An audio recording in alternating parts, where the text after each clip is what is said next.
اعوذ باللہ من الشیطان الرجیم بسم اللہ الرحمن الرحیم۔ رزق بڑھانے کا وظیفہ۔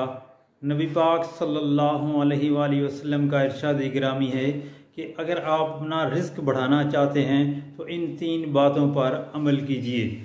رزق دروازے توڑ کر آپ کے گھر میں آئے گا۔ پہلی بات کہ جب آپ گھر میں داخل ہوں تو السلام علیکم ورحمۃ اللہ کہیں، خاص سامنے کوئی موجود ہو یا نہ ہو، آپ یہ کلمات پڑھیں۔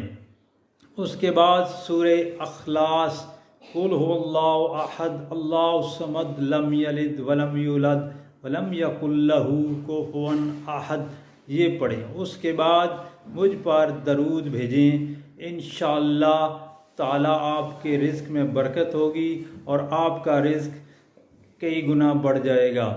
وآخر دعوانا ان الحمد للہ رب العالمین، آمین ثم آمین یا رب العالمین۔